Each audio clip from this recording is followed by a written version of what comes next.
Hello and welcome everyone. My name is John Paul Janke. I am Wuthathi from Shelburne Bay in the eastern Cape York and a Murray Islander from Mer Island, the most easterly inhabited island of the Torres Strait. I'd firstly like to acknowledge the land from which I join you today, the land of the Ngambri Ngunnawal people, and pay my respects to their elders past and present, and to the elders of our Aboriginal and Torres Strait Islander nations right across this continent, and to our distinguished Aboriginal leadership here with us today, including Auntie Muriel Bamblett, Chair of SNAKE, the national voice for our children, and to the other Aboriginal and Torres Strait Islander leaders of the Family Matters campaign. I'd like to welcome all of you here today to the launch of the 5th annual Family Matters report. A special welcome and thanks to all the distinguished members of Parliament here with us today, to the Minister, the Honourable Ken Wyatt AM, to the Honourable Linda Burney and Senator Thorpe, and to our valued campaign partners who are joining us from across the continent. Today, we'll be hearing from some of Australia's leading Aboriginal and Torres Strait Islander social justice experts, including from Isaiah Daw and Nessa Turnbull Roberts, two young Aboriginal people who will speak from first-hand experience about the escalating crisis facing our families in child protection systems across the country. In 2020, for the first time ever, we have a full list of Aboriginal speakers at this event because the Commonwealth Minister, the Honourable Ken Wyatt, is from the Yamaji, Wongai and Noongar peoples. The opposition spokesperson, the Honourable Linda Burney, is Wiradjuri, and the Green spokesperson, Senator Lydia Thorpe, is Gunai, Kurnai and Gunditj Murra.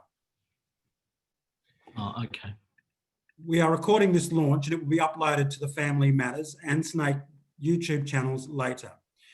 We're also live streaming right now on the Family Matters Facebook page. We do encourage you to keep your videos on during the launch. If you're on a computer or laptop, you can set your screen to galley view by clicking on the button in the right-hand side, in the top right-hand side. And you can also add your name or your organisation's name or people by clicking on the 3 dots at the top right-hand side of the screen. We encourage you to use your full names, and if you're representing an organisation or community, please include that with your name.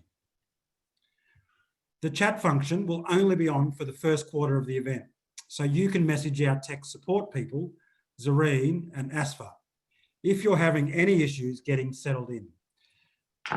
The chat box will eventually be closed for the duration of the event, so please make sure to fix up any tech issues right away. All of us here today are here because an issue is dear to our hearts. Because we all want to see all Australian children grow up in a safe, happy, nurtured and loving home environments with strong connections to family and culture. I am here today because this issue is dear to my heart. As a single father of 4, I want my boys wrapped up and supported in an environment that gives them the best start and builds the foundations of their life ahead. We will hear in more detail later this afternoon about the worsening trends in many outcomes for our children. But we will also hear of stories of success and be presented with evidence-based solutions to turn the tide in child removals and ensure that children grow up with the knowledge that their identity as Aboriginal and Torres Strait Islanders is a source of strength, not deficit, pride, not shame. I'd now like to introduce Suanne Hunter, the National Chair of Family Matters, who will launch the Family Matters report for 2020. Suanne is a proud Wurundjeri woman of the Kulin Nation and is the National Chair of the Family Matters campaign. Suanne has a professional background of more than 2 decades in working with Aboriginal children and families. She led practice at the Victorian Aboriginal Childcare Agency, VACA, between 2013 and 2016, served on the working group for the National Framework for Protecting Australia's Children as Deputy Chair of SNAKE. She is qualified in trauma therapy with children and families through Harvard University's Medical School. She is a Masters of Social Work student at La Trobe University and is now the National Sector Development Manager with SNAIC. Please join me in welcoming Suanne Hunter, who will present the findings of the Family Matters Report 2020. Welcome, Suanne. Thanks, JP. Let me begin by acknowledging the land from which I join you today, the ancestral lands of the Wurundjeri people, my people, and I pay my respects to my ancestors, creator spirits and elders, and to elders of all Aboriginal and Torres Strait Islander nations right across the continent. I would like to honour Aboriginal and Torres Strait Islander children and families.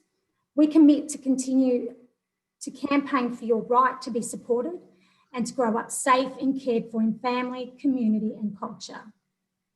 I also welcome SNAIC's chairperson, Arnie Muriel-Bamblett, and all of the Aboriginal and Torres Strait Islander leaders who are with us today, including the members of the National Family Matters Campaign Leadership Group. Family Matters welcomes the Minister, the Honourable Ken Wyatt, the Honourable Linda Burney and Senator Thorpe. Thank you for taking the time to attend this launch to respond to the findings of this report. And as JP mentioned, it's inspiring that this year, for the first time, each of our parliamentarian speakers is an Aboriginal person. We're joined by parliamentarians from around the country with us today, and I'd like to thank you all for taking the time out of your busy schedule to join us. I'd also like to acknowledge the member organisations of the Family Matters Strategic Alliance of more than 160 organisations from across our continent, and in particular our key sponsors who are listed on the front page of this year's report. And a special thanks to Aboriginal and Torres Strait Islander carers and family members, as well as child and family services practitioners who have joined us today. Welcome. Family Matters is Australia's national campaign to ensure Aboriginal and Torres Strait Islander children and young people grow up strong, safe and cared for in family, community and culture. Family Matters was a response from our peoples across the country to the growing number of our children removed from family through the child protection and out-home care systems. Through our campaign, we aim to end the overrepresentation of Aboriginal and Torres Strait Islander children in these systems within one generation by 2040. Since its first release in 2016, the Family Matters Report has continued to expose the growing numbers of Aboriginal and Torres Strait Islander children in out-of-home care when compared with non-Indigenous children. Sadly, this year's report is no exception. In 2019, 20,077 Aboriginal and Torres Strait Islander children were in out-of-home care. Our children were removed from families at a record rate, 13 children in every 1,000. They are 9.7 times more likely to be removed from their families than non-Indigenous children. We have seen this gap increase year on year, and it's time to turn the tide. If we cannot radically change the course, the number of Aboriginal and Torres Strait Islander children in care will more than double by 2029. We must collectively work together to ensure our children and families are supported so that they're happy, healthy and safe and strong in culture. We must overhaul the current child protection system, often based on rigid and harmful statutory interventions that don't work for our children or our families.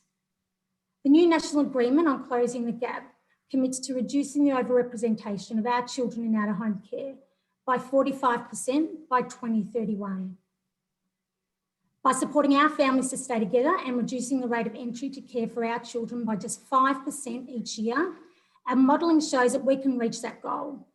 On the trajectory, our Family Matters goal to end overrepresentation of our children in child protection by 2040 can be a reality. It may seem ambitious and it may seem too difficult, but we can make a change. Our fighting spirit and resilience over the past 65,000 years has proven that. Our partnership with government and Aboriginal community-controlled organisation in Closing the Gap National Agreement is our opportunity to make this change. And changing the trajectory is integral if we want equality for our kids to be supported, to grow up strong in culture, not just to be okay, but to thrive.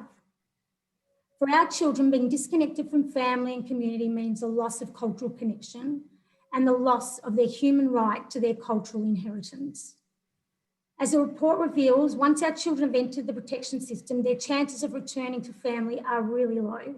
And in 2018-19 year, 81% of our children in the child protection system, that's 16,287 children, are currently on long-term or permanent orders until 18 years old. This is a far higher rate than any non-Indigenous child.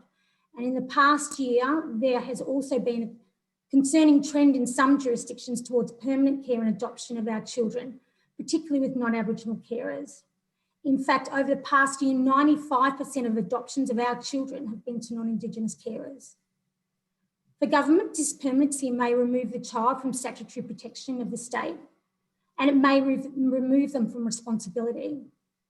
But what it removes from our kids is so much more. Without meaningful relationships with family and community, there is nothing to anchor our kids to their culture. Without a clear sense of what it means to be Aboriginal and Torres Strait Islander, our children are denied a crucial part of their developing identity, connection, and belonging, all things that contribute to long-term resilience and sense of self. The path to reform is not easy, and the year 2020 has seen a myriad of challenges, from the bushfires to the continuing impacts of COVID-19 pandemic, and the injustice of the continuing brutal and senseless deaths of Black peoples. Yet there is hope. And as the global uprising of the Black Lives Matter movement proves, there is great will and even a greater need to call out systemic discrimination that continues to be normalised. We know that our families need good income and safe, adequate place to live to support our children. Nearly 1 in 3, that's 31.4% of Aboriginal and Torres Strait Islander people are living below the poverty line. These pressures have compounded over generations, from discrimination and injustice, poor health outcomes, and intergenerational trauma. They all contribute to our kids being removed from their families. We know from the stolen generations that removal is not the answer. We must support our families, our mob. We must refocus policy and investment on prevention, early intervention to support and strengthen our families and communities. As outlined in the National Framework for Protecting Australia's Children, now up for review. In 2018-19, only 16% of child protection funding in the states and territories was invested in family support services for children and their families. But 84% was invested in child protection services and out-of-home care. The answers can only come from us. We need to be empowered, we need to be heard, and in order to have meaningful involvement in the design and implementation of policies that affect our kids. Upholding the commitment of the United Nations Declaration of the Rights of Indigenous People, the autonomy and self-government is a crucial factor in moving forward with self-determination. We can already see self-determination being realised through the delegation of statutory powers in states such as Victoria and Queensland. Yet just transferring the responsibility of complex issues does not solve the problem. We need support mechanisms and adequate resourcing for genuine partnerships, service delivery to be effective. When we compare the amount of investment in child protection and family support services through Aboriginal and Torres Strait Islander community-controlled organisations to the number of Aboriginal and Torres Strait Islander children out of home care, there is a big disparity. Some states, such as New South Wales and Queensland, now show strong investment in ACOs, but we know that that investment is more effective when supports our families before our children have the chance to enter the child protection system. So while the government are grappling with child protection systems steeped in bureaucracy and process-driven mechanisms, Aboriginal-led solutions are showing the way in providing genuine care for our kids. Aboriginal family-led decision-making in Queensland and Victoria has proven to improve decision-making processes. In 2018-19, kept significant numbers of our children with their families. Kinship Programs, as shown in New South Wales, the Northern Territory, South Australia and Victoria, have ensured that efforts are made for our children to keep connected to family, community and culture. Some states and territories making commitments through dedicated strategies and adopting statewide programs to eliminate the overrepresentation of our children in out-of-home care. But unless they are adequately resourced and translated into practice and implementation, they will have little impact. This year, we have heard from Aboriginal community-controlled organisations across all states and territories in response to their governments. Some states and territories show more progress than others in implementing the Aboriginal and Torres Strait Islander child placement principle. a principle that ensures our kids are at the centre of any decision made about them. Because every number in this report is a child who is not going to sleep near their mother or their father and may not be seeing their grandmother or grandfather, not listening to their stories and not walking on their country. It is integral that we take immediate action towards the solutions. Family Matters continues to call for a dedicated national strategy as a blueprint for states and territories to implement national standards of practice for our children. And we call on a National Commissioner for Aboriginal and Torres Strait Islander young people with the power to enable real change and to ensure accountability on policy reforms. The Family Matters campaign continues to work towards goals for equality, culturally safe Aboriginal-led services for all children and families. The Aboriginal and Torres Strait Islander families and communities have a voice in affecting change, and that government and services are accountable to our children and their families. And we ask for your support in achieving these goals so that our children get to grow up safe and with their communities and cultures. Thank you. Thank you, Suanne. Some really strong and passionate comments about the future directions for our people to make some change within a generation. The Commonwealth Minister for Indigenous Australians, the Honourable Ken Wyatt, was first a teacher by occupation and then a public servant. In 2010, Minister Wyatt became the first Aboriginal person to be elected to the House of Representatives. He then became the first person to be appointed as a Minister of the Crown and is now the first person to ever lead the Department of Indigenous Affairs as the Minister for Indigenous Australians. The Minister will be responding to the Family Matters report on behalf of the Commonwealth Government. Please join me in welcoming Minister Wyatt. John Paul, thank you very much for your welcome and introduction, but I just want to start by acknowledging our elders, past and present, and the elders on whose lands we are all connecting from to this forum. But I'd also like to acknowledge Muriel Bamblett, who has been a strong advocate in this area for many, many years in all the time that I've known her, plus I want to acknowledge her directors. I'd like to extend my sincere thanks to the Family Matters co-chairs, Ms. Suanne Hunter and Mr. Richard Weston, all members of the Family Matters campaign, and of course, SNAKE, more broadly for the vital role you play in helping Australia's most vulnerable children. I applaud your efforts in working towards ensuring every Aboriginal and Torres Strait Islander child is safe and thriving in family, community and culture. Congratulations on the launch of the Family Matters report for 2020.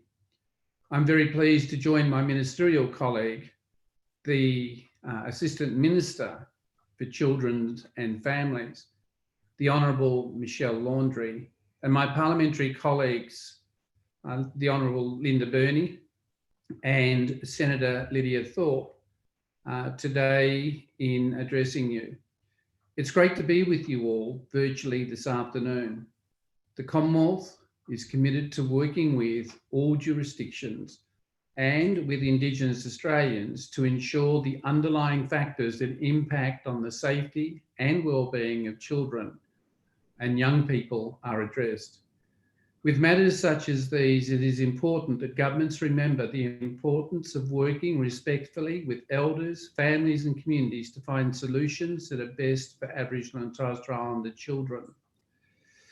I'm so pleased to be moving forward with this work together under an unprecedented new framework. The new national agreement on closing the gap, which is an important approach, was released on the 30th of July 2020 and was agreed by the Prime Minister, First Ministers of all states and territories, the lead convener of the Coalition of the Peaks, and the President of the Australian Local Government Association. The national agreement centres on 4 key priority reforms that will transform the way Australian governments work with Aboriginal and Torres Strait Islander people. This is a step change in the way governments have previously worked to close the gap. Instead, the agreement is underpinned by the belief that when Aboriginal and Torres Strait Islander people are involved and have a genuine say in the design and delivery of policies, programs and services affecting them, better life outcomes are achieved. The National Agreement permits all parties to 4 priority reforms to change the way governments work with Aboriginal and Torres Strait Islander people and communities, and the 16 socio-economic targets. For the first time, the National Agreement includes a target to reduce the rate of overrepresentation of Aboriginal and Torres Strait Islander children in out-of-home care by 45% by 2031. Ensuring the safety and well-being of Aboriginal and Torres Strait Islander children is a top priority for government, and everyone has responsibility to ensure that Aboriginal and Torres Strait Islander children are not overrepresented in the child protection system. I'm pleased to confirm that parties to the National Agreement have given further consideration to a specific target on reducing all forms of family violence and abuse against Aboriginal and Torres Strait Islander women, and importantly, children. We've worked together with representatives from the Coalition of Peaks, including Snake, as well as across government to develop the target. It's not been easy, recognising that no form of violence is ever acceptable, and a strengthened proposal will be presented to the Joint Council for endorsement this month. All parties, including the Commonwealth, are in the process of developing implementation plans outlining how parties will deliver on the commitments in the National Agreement. All parties will be required to report on their actions annually, bringing as much a greater level of shared accountability than previously. Development of an Aboriginal and Torres Strait Islander early childhood strategy is also critical. Family Matters, as well as other stakeholders, have for many years called for a dedicated and coordinated approach to improving Indigenous childhood outcomes. The Prime Minister in the 2020 Closing the Gap statement was very committed and announced the development of a national Aboriginal and Torres Strait Islander early childhood strategy. And its fundamental aim is to support children to thrive in their early years. I'm leading this work with the support of my ministerial colleagues, including Minister Landry. The strategy's focus will be on children aged 0 to 5 years old and supporting families so every Aboriginal and Torres Strait Islander child grows up safe, resilient, and ready to thrive throughout life. It is expected to provide a holistic and more coordinated policy and investment approach across the Commonwealth. It'll be key in achieving progress against the Closing the Gap early childhood targets, and will also influence outcomes for other Closing the Gap targets across the life course. A key focus of the strategy will be prevention and early intervention initiatives. The National Indigenous Australians Agency has partnered with Snake to support the development of the strategy over the coming months for delivery in 2021. The strategy will be co-designed with experts, families, and frontline service providers and communities. It will also be developed in consultation with state and territory governments to coordinate and align our efforts nationally. Through the Indigenous Advancement Strategy, the NIA has invested approximately $509 million across Australia in 2019-2020 in activities aimed at supporting Indigenous children and youth to improve community safety, well-being and education outcomes.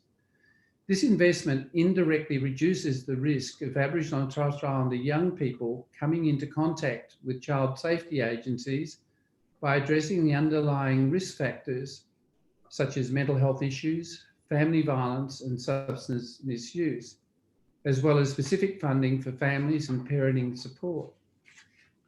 This has been a year of significant progress to engage with Indigenous Australians, existing partners and experts more broadly to determine outcomes to close the gap. I look forward to continuing to work in partnership with state and territory governments, non-government organisations, but importantly, Indigenous Australians to support practical measures that address the issues Indigenous children and young people face.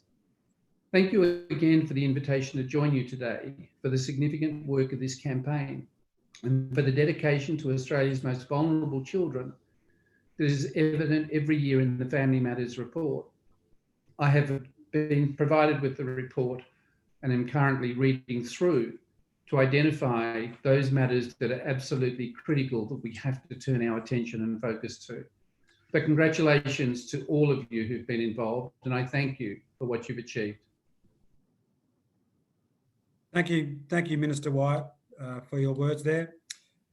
Our next speaker, Isaiah Daw, is a Butchulla and Garawa saltwater man from Fraser Island, Hervey Bay, and the Northern Territory. His skin name is Yakamari. Having spent nearly his entire childhood in out-of-home care from the age of 2 to 18, Isaiah is the founder and CEO of the first Aboriginal mentoring company to support young people in out-of-home care in New South Wales, ID Know Yourself. He is a strong advocate for Indigenous children in out-of-home care with the inspiring mantra, it's not what you know, what you do, it's what you do that matters. As winner of the 2017 Aboriginal and Torres Strait Islander Tafe New South Wales Student of the Year, Isaiah was also the first person to win the New South Wales Tafe Student of the Year award. He has represented Australia with other Indigenous leaders on an advocacy tour of the US of A. And he was part of the first Aboriginal team to sail in the prestigious Sydney to Hobart yacht race and the Sydney to Gold Coast yacht race. He was recently selected by Prime Minister and Cabinet to attend the World Indigenous Business Conference in New Zealand. Isaiah and ID Know Yourself believe in the principle that everyone needs a role model, someone to fight for them. Please welcome Isaiah Daw. Thank you so much for having me. I would love to acknowledge the traditional owners of the lands and waters of which we gather upon today, or I gather upon today, which is the Gadigal people of the Eora Nation. And I do so under responsibility as a Butchulla and Garawa saltwater Murray man. So I feel absolutely to be able to share this platform with you guys and share a little bit about my story.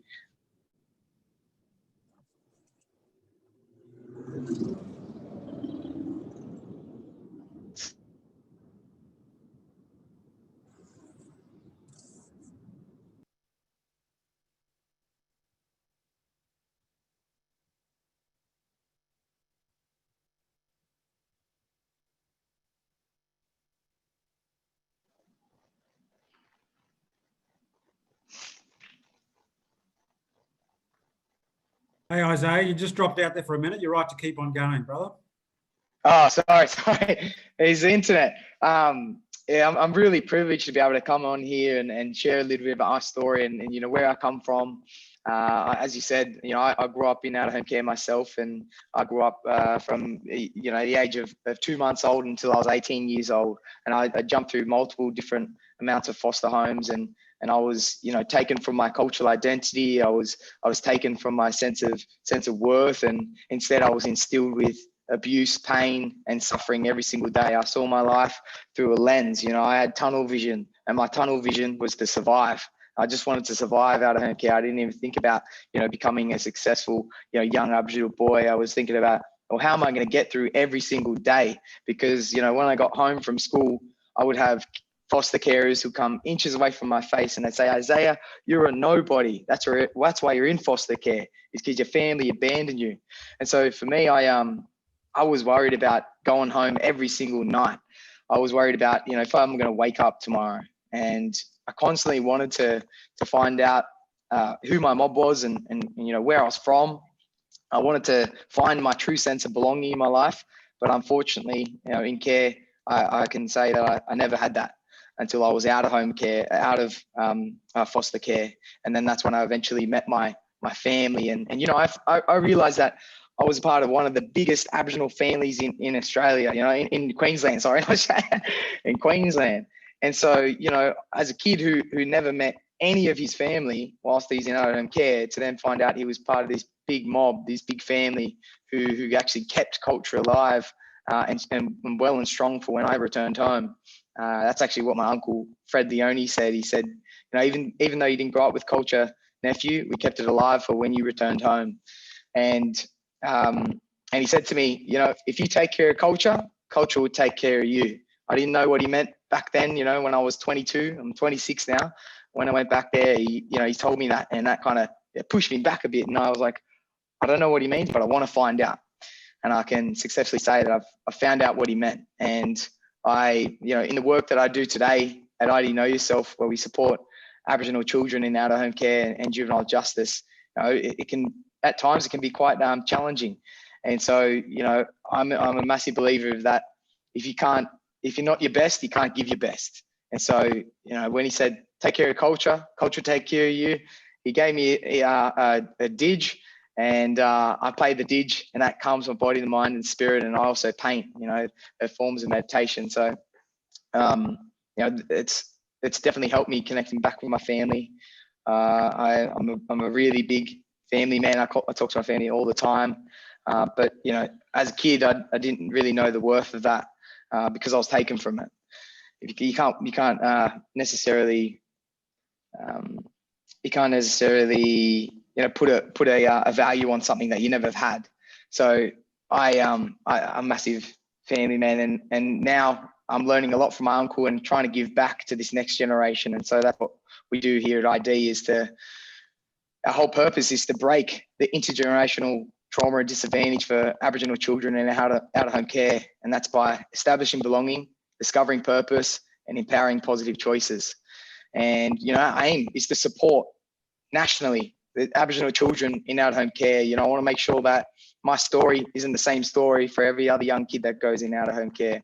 I want to be the change that these kids need to see in their lives, and we're doing a phenomenal job here, our team, in supporting our kids and connecting who they are and helping directing these kids in where they need to go. And I think in terms of breaking the cycle, I can speak that from a personal point of view. For generations of assimilation, my family's been affected. So, for example, my great grandmother, she was taken away at just 11 years old. Stolen generations, and my great grandfather was also taken from country up Guttuwa way, and eventually, my great grandfather, he was taken to Palm Island, and he was one of the very few to escape. And eventually, he was captured and taken to Barrenbar Mission Sherburgh, where he met my great grandmother.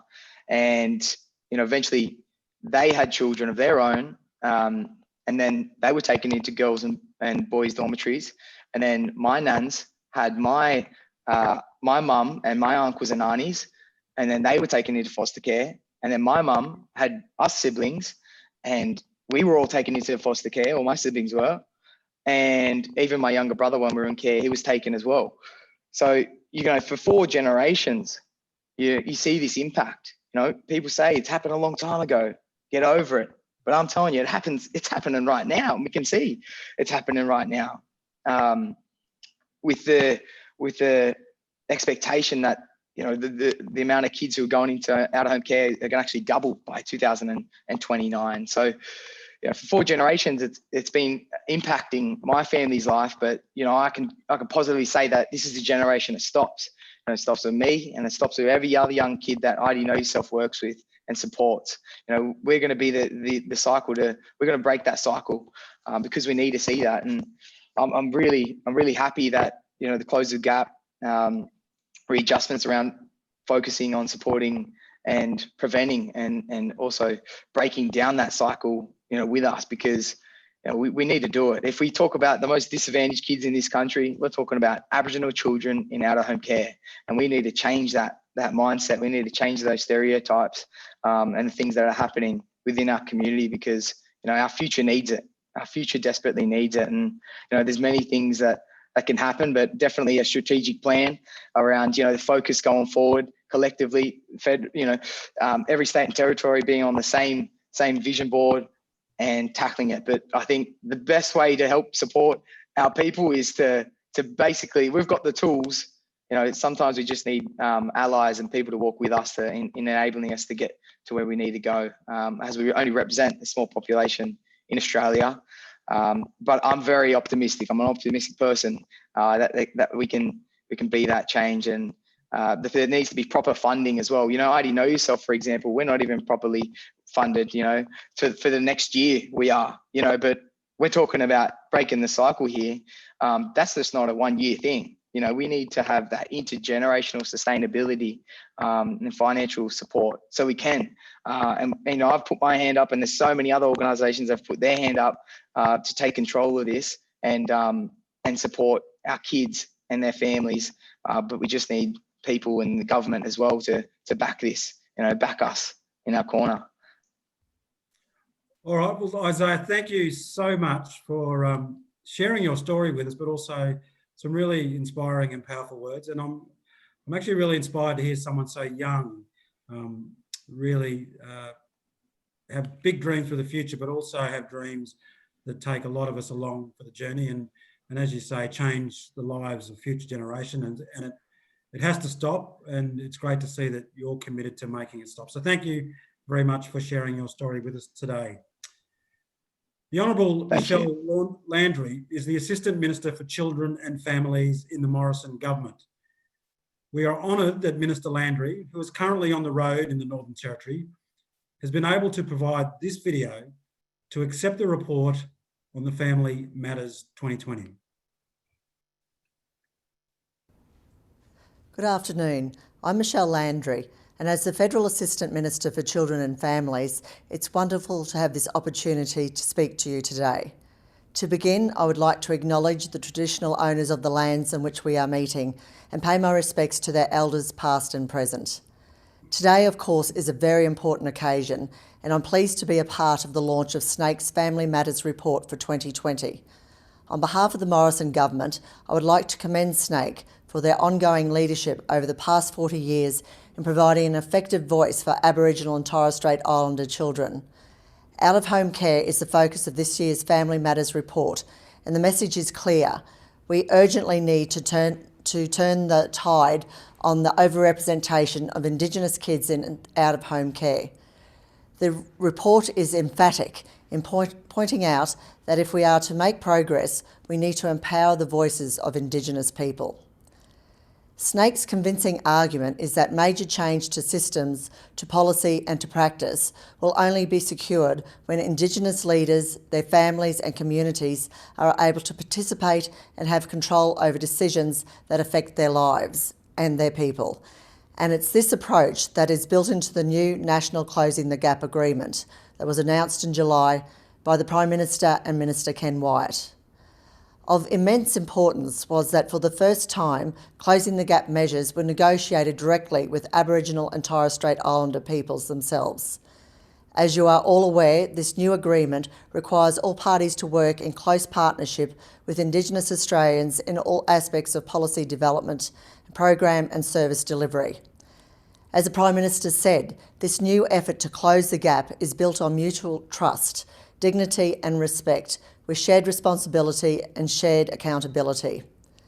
As a result, the gaps we are seeking to close have been defined by Aboriginal and Torres Strait Islander leaders, and also for the first time, the National Agreement includes a target to reduce the rate of overrepresentation of Indigenous kids in out-of-home care. The goal is to reduce the rate by 45% by the year 2031. Concerningly, this year's Family Matters report points out that this rate has increased in every state and territory over the last 10 years. Last year in Australia, there were more than 20,000 Indigenous children in out-of-home care, which was about 1 in 16 kids.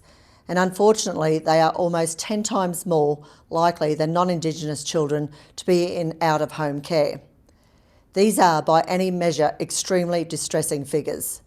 However, I can assure you that securing the safety and well-being of Indigenous children is a top priority for the Morrison Government, and we are building real momentum through closing the gap, through discussions with state and territory ministers, and through the development of new policy strategies that I'm confident will make a positive long-term difference in this space.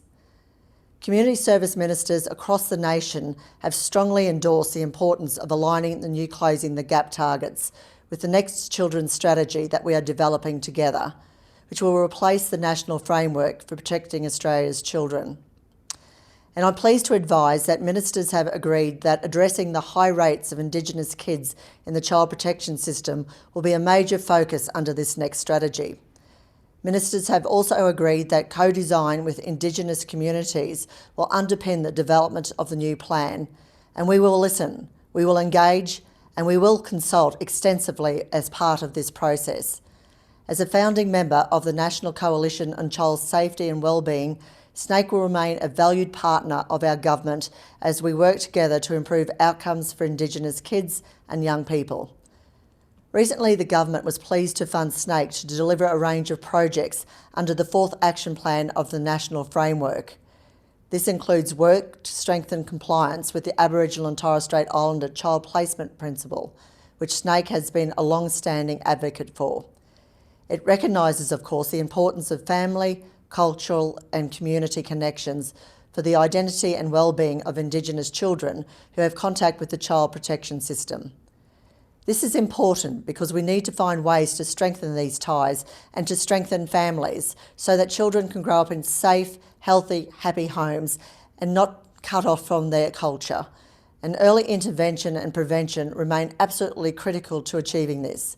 In particular, we know it is important to address underlying factors such as mental health, family violence and substance abuse to reduce the risk of children going into care in the first place.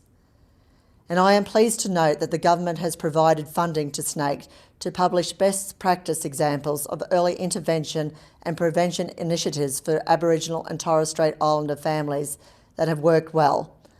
Overall, we will continue to invest heavily in a range of programs, including providing more than $500 million in funding last year through the National Indigenous Australians Agency.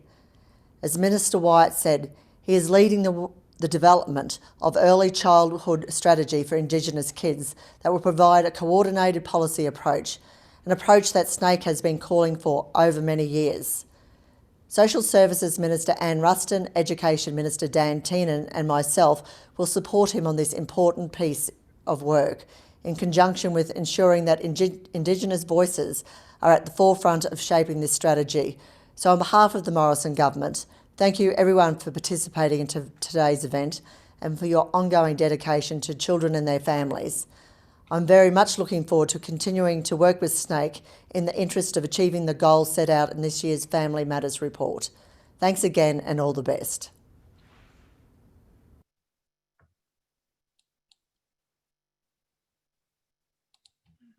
The Honourable Michelle Landry there, who's the Assistant Minister for Children and Families in the Morrison Government. And we thank you for taking time to record that message, to accept and respond on behalf of the government.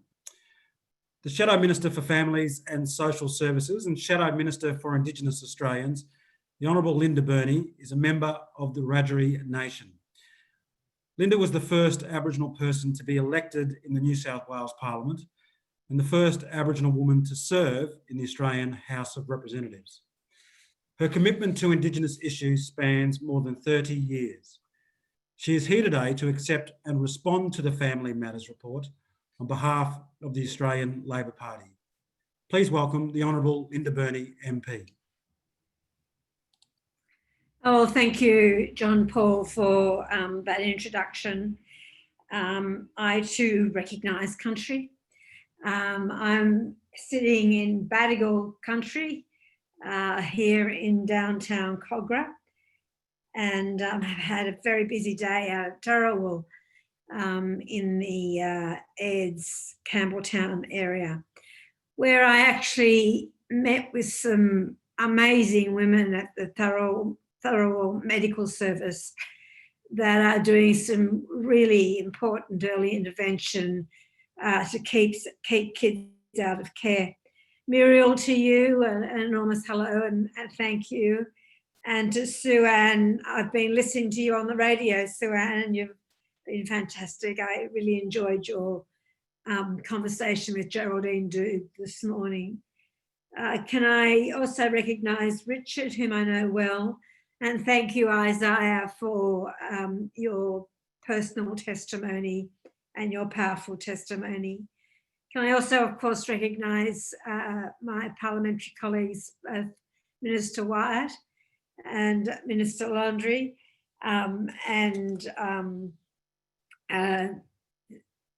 just say that I join with Minister Wyatt and Minister Landry in supporting the Closing the Gap targets. Can I also recognise the next speaker, Lydia Thorpe, whom I did drop into your office, Lydia, the other day, but you weren't there. So we'll catch up, no doubt, next time Parliament sits. Can I also thank Family Matters for this 5th report. It's as depressing reading as the 4th, the 3rd, the 2nd, and the 1st. And it seems to me that each year you bring to the attention of parliaments and governments, oppositions and Greens parties, just how desperate this situation is and how, if it is not arrested, what the future holds for tens of thousands of First Nations children. I also note that the permanency laws that have recently come in, particularly to New South Wales, is resulting in our children going into permanent arrangements by way of adoption with non-Aboriginal families. And I guess that raises one of the big issues about whether or not we've got enough Aboriginal carers and what's happening in that space. I think what I really from this report, when you have a look at the 4 blocks, one about culturally safe practices and places, one about Aboriginal people and organisations being in the centre in control of decisions, one about laws, policies, and practice in family welfare being culturally safe and responsive, and the final one about accountability in relation to governments. I spent a number of years, as many of you would know, as the Community Services Minister here in New South Wales, when I was in the New South Wales Parliament. And I have to say that the numbers now in care have probably doubled since that time. And I was responsible for introducing the Aboriginal Child Placement Principle in New South Wales, but I note that that has very much broken down. What I'm also very taken by in terms of this report is its focus, particularly in building block 2, on the issue of self-determination, which I think is so very, very important. I think one of the huge challenges, and I'm not telling people on this call anything, is the way in which there is the federal responsibilities in this space, but at the end of the day, it's mostly state governments that run the child protection systems. So it seems to me that federal leadership is terribly important, and I endorse very much the comments by the Minister. I'd also be very interested in coming to understand what some of the current governance structures are at a state level when it comes to First Nations people being at the decision-making table. I feel like there's probably some work to do in that space. Can I just go on by saying in conclusion, and I realise I've got 5 minutes, John Paul, so I'm trying to stick to my time, is that it's not like, I think what has struck me about the reports each year is that the findings actually give us the answers. It's not something where we have to struggle to find the answers. The answers are there. And it really is the responsibility of governments and political parties to trust in those answers, to trust in what's being said to us by people who have had the lived experience and experts that work in this area every single day. When I was the minister in New South Wales, I used to say, I still say, you know, I only had to read the reports and hopefully make wise decisions. I didn't have to live the life that many of our children live. And this is not our job that finishes at 5 o'clock in the afternoon and people that work in the space go home and don't think about it again till the next day. They take this work with them, and I pay tribute to all of you that work in this crucially important area. Can I just finish up by saying the point that Isaiah made is just so important, and that's the intergenerational nature of child protection. Suanne spoke incredibly well this morning on the radio about the effects of these stolen generations and us not wanting to have to revisit that again. So I think they're really important. There are lots of other points that I could make, John Paul, but I think that's probably enough from me. But on behalf of my party, on behalf of my leader, Anthony Albanese, we very much welcome this report, and as you know, have signed up to be a partner of Family Matters. Thank you. Thank you, Linda, and thank you for always making time to continue pushing for, you know, justice for our peoples for many decades. Senator Lydia Thorpe, a Gunai-Kurnai woman, is the Greens spokesperson for First Nations people. She is a long-time advocate for social justice and for the rights of Aboriginal and Torres Strait Islander peoples. In July this year, Lydia became the first Aboriginal person to join the Senate from Victoria. She will accept the report on behalf of the Australian Greens today. Welcome, Senator Thorpe. Thank you, John Paul, and thank you to Family Matters Mob for inviting me to be a part of this. It's how deadly is it that you got 3 Black parliamentarians talking here with you all and showing our support from that place and how everyone has, you know, committed to working hard to support the Family Matters work. So it's just so deadly. I too want to acknowledge that I'm on stolen land. I'm on Wurundjeri land, and I'm wearing my Bunjil earrings. And I noticed, I think Suanne's got the same ones on today. So I pay my respects to Wurundjeri. You know, your maintenance of country and your survival of 240 years of colonisation and invasion and all of the atrocities that have happened to our people over 240 years. It just shows the, you know, the strength and resilience of our people, particularly Wurundjeri people, to survive today and share your country, culture, song, language and dance with us all. So thank you. And also, Suanne, you know, what an incredible job you've done. Grassroots Mob really shared this information out there, and you've done incredible work to get it to where it is.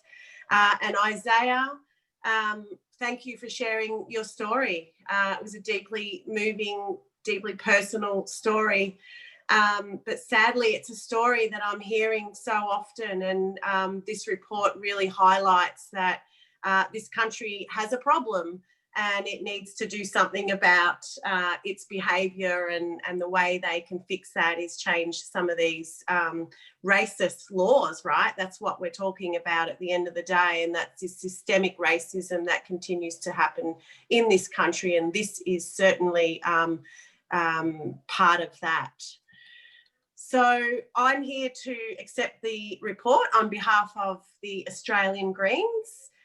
We're very honoured to be supporting this report. It's in line with all of our values around self-determination, the Declaration of the Rights of Indigenous People, and also it's in line with our work around decolonising and getting the decision-making back to the actual grassroots people. A couple of years ago, I started the Grandmothers Against Removals in Victoria, which I know is a very staunch group around the country now. And, they need to be heard because they've got the stories, they've got the information, and they've got the Isaiahs, multiplied by 50. So I just want to do a shout out to the Grandmothers Against Removals for their leadership in this space and their continued grassroots advocacy for families, for grandmothers, and for our babies who are in these situations. Our cultures survive and have kept strong because of our elders, who are the holders of our knowledge and acts as guides for our children, because of that's who our future are. Elders like Auntie Marg Tucker, who was a staunch campaigner for the rights of our people and was a founding member of the Aborigines Advancement League. Also her daughter, Auntie Molly Dyer, whose staunch defence of our people's rights to self-determination as a national adoption conference in 1976 led to the creation of the Victorian Aboriginal Childcare Agency, for example. So what VACA lacked in government funding at that time, it made up with Auntie Molly's staunch activism, which led to the creation of similar agencies around the country. And then SNAKE was established in 81 as a national body for all of these agencies to work together and represent the interests of our people and of our children. So we're here today because of the staunch activism by our elders. The grassroots activism needs to be honoured always, especially now. And, we've heard time and time again the appalling rates now coming out of this report, with over 20,000 of our young people in out-of-home care. That's a national crisis. Why isn't that on the front page? Why aren't we all talking about that? I'm hearing from these kids myself. We've got a national champion female boxer who's been in out-of-home care all her life. Who was scrounging for $500 to get to the national competition for training. So we have to do better. We have to do better, because if we do, then any little bit helps young people like that and could make a massive difference in their life, like that young girl who's now our Black national champion female boxer. So getting back to the report, our children and our young people obviously make up 6% of the population of this country, but 37% of children in out-of-home care. And our kids need to grow up strong in culture and connect with their communities and extended family. If you grow up without your identity, then how can you ever get that back? You are lost. So to take that very essence of a person, of who they are, and put them into a wide environment that doesn't value or look like our families and communities and how we work, well, those kids lose something very special that helps them be who they want to be in life. So strong community-led solutions at the grassroots is the way forward, and you've certainly outlined that in your report. And it was a sad report. It just should not be happening. It's 2020. This is meant to be the land of opportunity, but it depends who you are in this country. So I want to just quickly quote Suanne Hunter, the chair of Family Matters, and say, and just share again that the answers can only come from us. Upholding the commitment to the United Nations Declaration of the Rights of Indigenous People to autonomy and self-government is a crucial factor in moving forward with self-determination. And that nails it. That hits it right on the head. And it's not just a statement. This is not just a document. This is a call to action.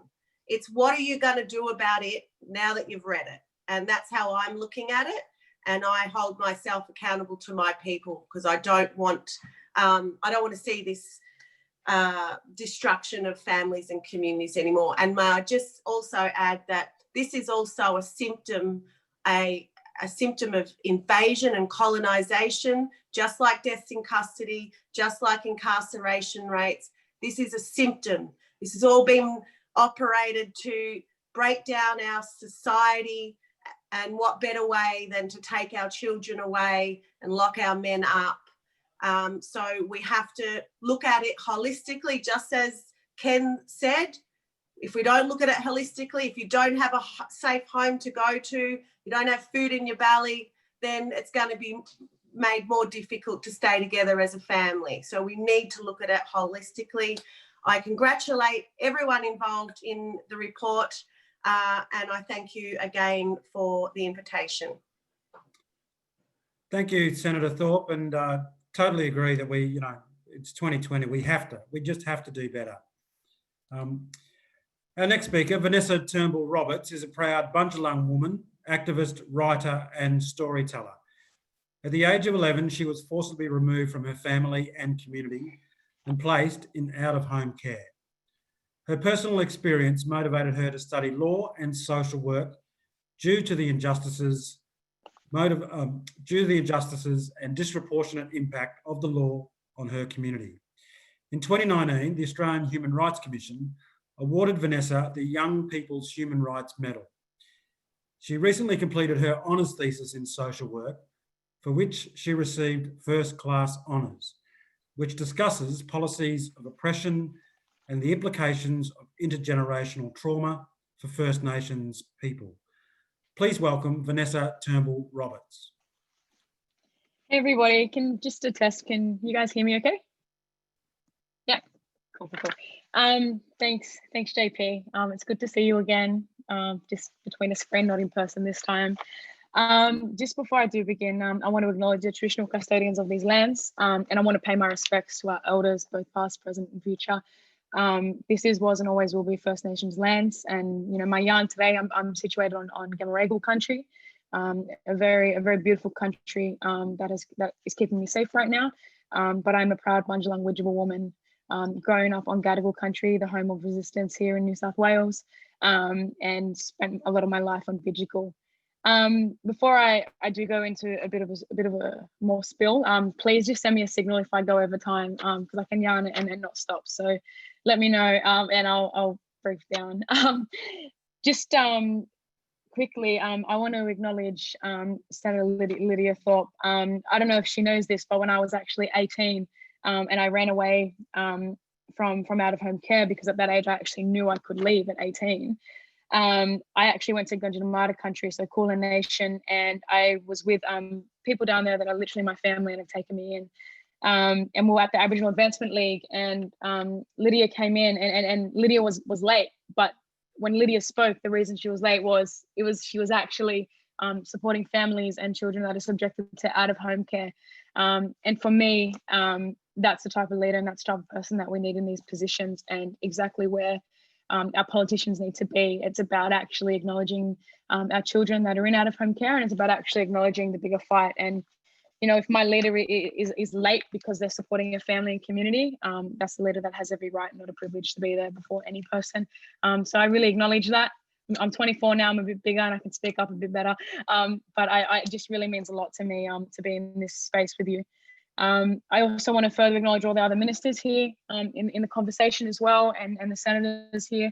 I think it's really important that we actually have a combination of activists, politicians, people at all different levels, whether you're a professor, a lecturer, wherever you're situated. It's so important that we're actually coming together and having these conversations. The most important people aren't here in this conversation, and that very much is our children that are in out of home care, and their voices actually should be here more than anything. And so I want to acknowledge the children that have been removed, and I'm talking about our stolen generation community and elders. I acknowledge them deeply, and I acknowledge the implications of intergenerational trauma and what that has done to our people. But I also want to acknowledge the right now, which is something that I want to emphasize with everyone in this conversation that we're having. You know, the right now is probably one of the most critical periods, because we're constantly in this dialogue of, well, what can we do in the next 10 years? What can we do in the next 5 years? What's the next strategy plan? How can we close the gap? How can we actually start meeting these outcomes? And I think the more we're focused on the future, we're actually moving away from the present. And there is a significant issue right now that's going on, which is our children are being removed at a disproportionate rate, and it needs to be addressed. And these issues are stemming very much from colonisation and the intergenerational effects of trauma, but it's also stemming from legislation, and it's also stemming from cultural incompetence from people in the positions going out there and making these decisions, from risk of significant harm reports going out there and removing our children. And it's very much a narrative where, you know, I just need to emphasize, you know, nationhood is not parenthood, and the state simply cannot be raising our children.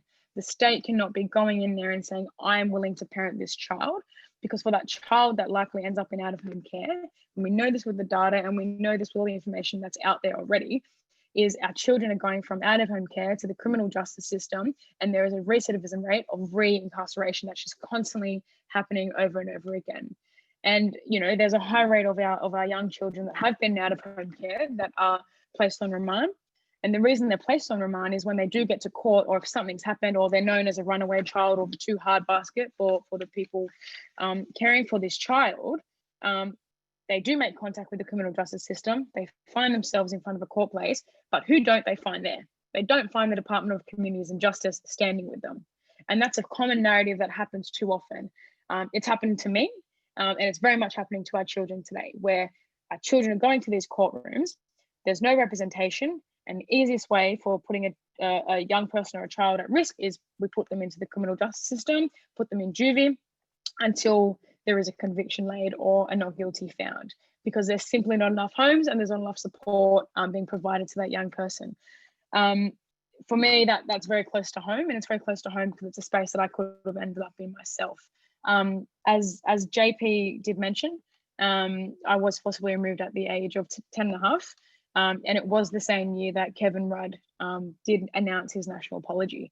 I think it's a disgrace that the same year that our then Prime Minister announces a national apology, which very much got international recognition, but also domestic recognition, but actually is still out there seeing young Black kids like myself be removed.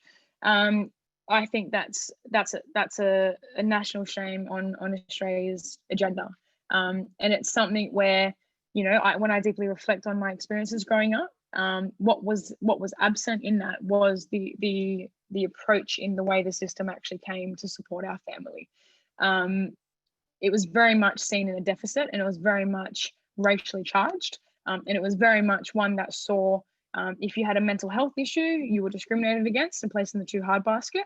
And if you're Black in this country, there's no way you can raise a child. And, you know, for me, being removed from my family and my community, I've actually been removed quite late. So different to Isaiah, who was removed at birth, which is an issue we need to talk about as well. I was considered to be removed quite late in the eyes of the system at 10 and a half. And my experience of being in out-of-home care meant, you know, during the first couple of years, it's a short-term space, and it's very much you're going from home to home to home. And then after those first couple of years, there's an attempt to find this idea of permanency, or I guess restoration back to your family. I will stand here as an advocate for our children. I'll stand here as an advocate for myself, but more importantly, I'll stand here as someone for my parents who, because of that system, they actually have both passed away. They never had their voices represented in any of this space. Their voices were never heard, their strengths were never acknowledged. And so when I reflect on the Family Matters report and I reflect on what it's sharing, it's something that actually comes in from a narrative that says, well, where's the financial support for these Aboriginal organisations out there? Where's the support for these voices that are actually achieving the outcomes? But there's always that line at the end that says, we'll help you to this point, we'll give you this amount of funding for this time frame, but after here, we can't do that anymore. And I think it's a serious concern when children become one of the biggest parts of the political discussion, because for children, it shouldn't be political. When it comes to our babies, when it comes to child removal, when it comes to deaths in custody, and when it comes to recognizing the harm of this country and what it's done and perpetrated against First Nations people, it definitely should not be political, because our children are then entering a cycle of further trauma, are then entering a cycle of further intersectionality of poverty, and it's something that we as a nation, as politicians, as ministers, as activists on the ground, really needs to start deeply reflecting on. I wrote a few points here that I really wanted to target and talk about. And one was this idea. So I looked at the Family Matters report, and in New South Wales, so where I'm living, there's 7,126 Aboriginal children in out-of-home care. Now, for that number, that's quite small. That's actually 7,126 children, and we could not have gone in and supported these families. We could not have provided strength for these families. We could not have come in from a sense of understanding that said, okay, well, what issues do you have here? Are you subjected to poverty? Are you subjected to discrimination? Are you escaping a family violent partnership and you need support? Instead, the eyes of the system comes in, again, the state thinking it's going to be a better parent, comes into these communities and homes and removes the child, thinking that is the best interest of the child. Well, the best interest of the child, and this argument that tends to go, is what holds so much weight when it goes to court, is something that's false, because the best interest of the child is centralized through a lens of whiteness. Where I'm from, the best interest of the child is definitely growing up with kinship, community, and culture. And that's not rocket science to learn these days. And in this conversation, I'm seeing, a lot of great people from, who are professors, who are ministers, who are, writing the publication on what it's like for children out of home care. But what it's missing is, well, where are we driving that actual change? What are we doing right now to hold the state accountable? What are we doing right now when we don't hear about those children that are dying in out of home care? What are we doing when that child is being placed to a minimum of 12 different foster homes?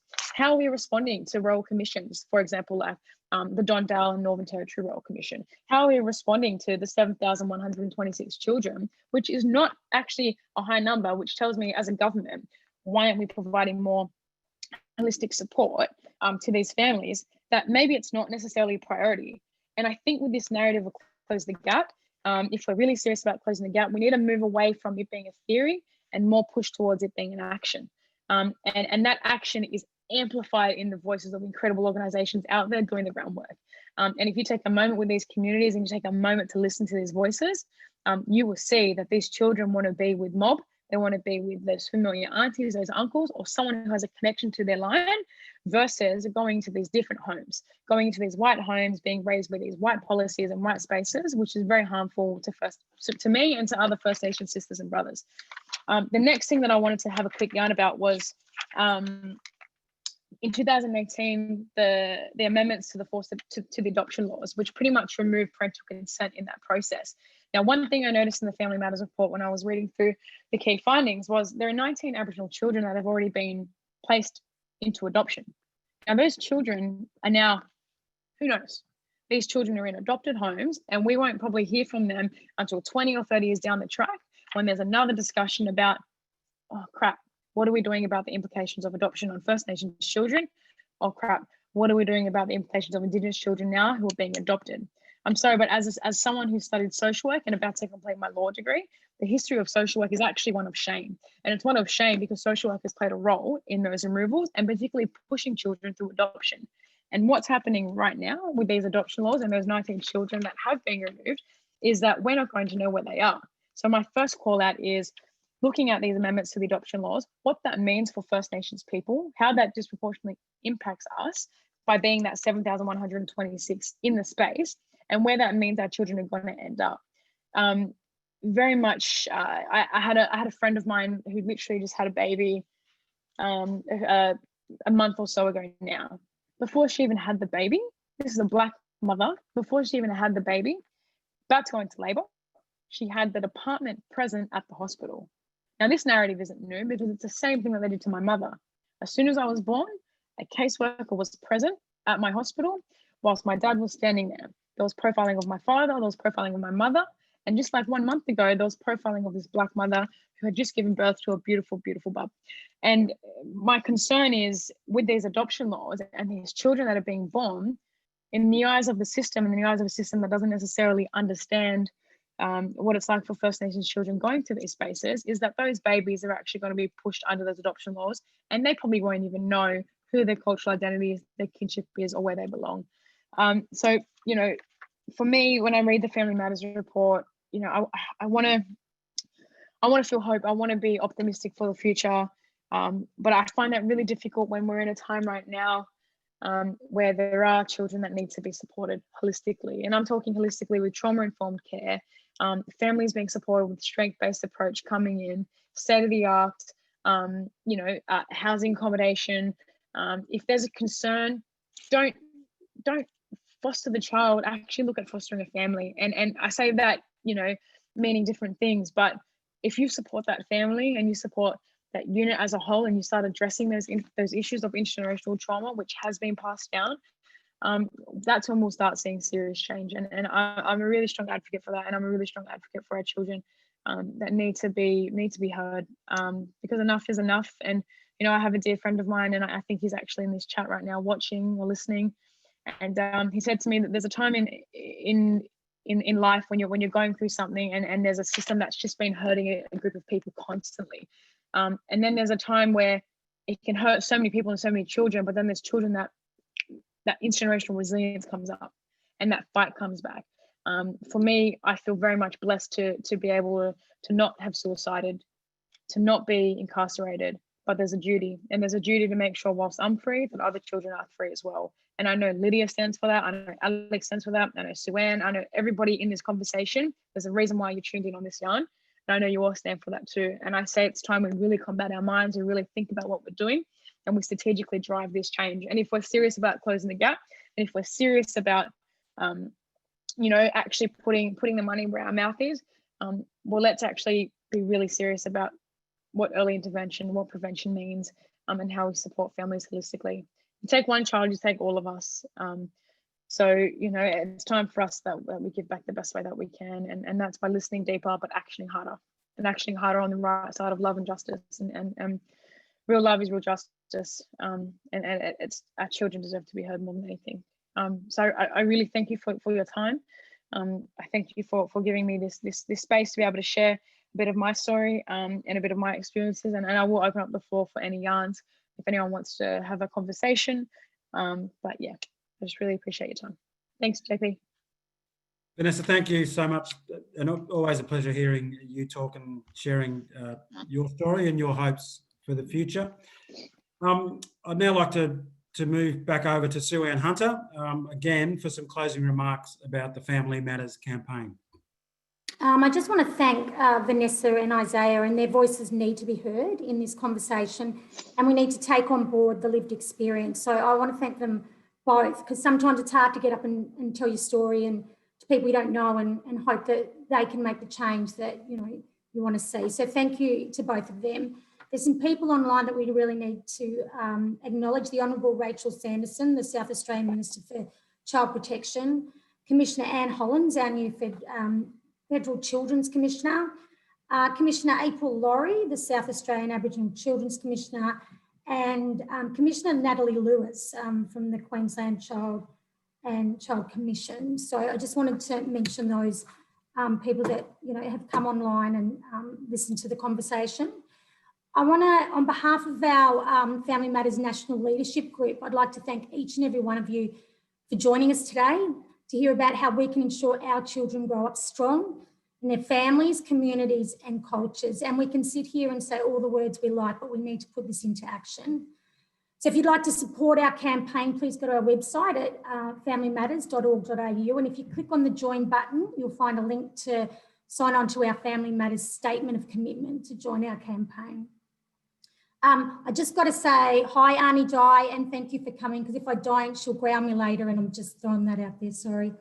You can also sign for National Aboriginal Commissioners on our website, And on Thursday, we have a webinar on special online conversations with 3 of the Aboriginal Children's Commissioners, Commissioner April Laurie from South Australia, Commissioner Justin Mohammed from Victoria, and Commissioner Natalie Lewis from Queensland. So thank you once again. We have gone over time, but you all managed to say, so thank you for your commitment and for your care of our children. Thank you. Thank you very much, Suanne. And it's now time to wrap up, and thank all of you for coming on this afternoon, with special thanks again to our distinguished speakers, Minister the Honourable Ken Wyatt AM, Minister the Honourable Michelle Landry, the Honourable Linda Burney, Senator Lydia Thorpe, and to our keynote speakers, Isaiah Daw and Vanessa Turnbull Roberts. Also thanks to the Chair of the Family Matters Campaign, Suanne Hunter, and the members of the Family Matters National Leadership Group, who I'll name now: Barbara Henry, Gerald Featherstone, Jacinta Cracker, Jeffrey Chesters, Jenny Brown, Joanne Dallabonna, Carl Williamson, Kathleen Pinkerton, Maureen O'Meara, Muriel Bamblett, Chair of Snake, Paul Gray, and Tony Janke. And thanks to the chairs of the Family Matters jurisdictional campaigns, Michelle Curry and Auntie Rachel Atkinson of Family Matters Queensland, and Joan Eltz, the Aboriginal lead of Family Matters South Australia. It's been a real honour to be able to share this important launch with all of you. Important, as we all know, together we can make change, and change that is important to all our families and all our children. And like many of our speakers, I encourage all of you to engage with and participate in the Family Matters campaign at every opportunity. Thank you once again for joining us, and good night.